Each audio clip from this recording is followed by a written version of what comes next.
Ghattamaneni family నుంచి కృష్ణ తర్వాత రమేష్ బాబు, మహేష్ బాబు, సుధీర్ బాబు ఇలా చాలా మంది హీరోలు వచ్చారు. ఇప్పుడు సూపర్ స్టార్ ఫ్యామిలీ నుంచి మరో హీరో ఎంట్రీ ఇస్తున్నాడు. కానీ మీరనుకుంటున్నట్లు మహేష్ బాబు కొడుకు గౌతమ్ అనుకుంటే పొరపాటే. మహేష్ బాబు అన్నయ్య నటుడు దివంగత రమేష్ బాబు 2022లో అనారోగ్యంతో రమేష్ బాబు మరణించారు. ఇప్పుడు ఆయన కుమారుడు జయకృష్ణ యంగ్ హీరోగా ఇండస్ట్రీలోకి అయితే ఎంట్రీ ఇవ్వబోతున్నారు. RX100తో బ్లాక్ బస్టర్ డెబ్యూ చేసిన డైరెక్టర్ అజయ్ భూపతి సెకండ్ సినిమాగా మహాసముద్రంతో ఫ్లాప్ చేసిన తర్వాత మంగళవారం అనే మరో సినిమాతో హిట్ కొట్టాడు.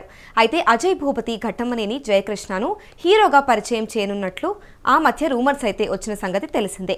అయితే లేటెస్ట్గా ఈ రూమర్స్ అన్నింటికీ చెక్ పెడుతూ అఫీషియల్ అనౌన్స్మెంట్ అయితే వచ్చింది. స్వయంగా అజయ్ భూపతియే సోషల్ మీడియా ద్వారా ఆ డీటెయిల్స్ అయితే పంచుకున్నారు.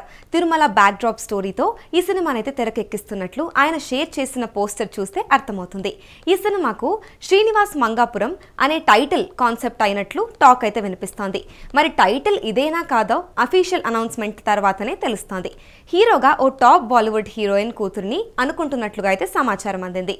ఇమోషనల్ లవ్ స్టోరీతో ఈ సినిమా అయితే ఉండబోతుందట.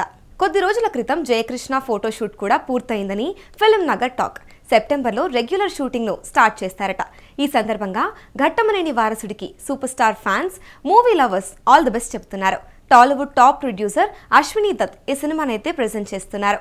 అయితే ఇక్కడ ఇంట్రెస్టింగ్ విషయం ఏంటంటే హీరోగా మహేష్ బాబు తొలి సినిమా రాజకుమారుడును కూడా అశ్విని దత్తే ప్రొడ్యూస్ చేశారు.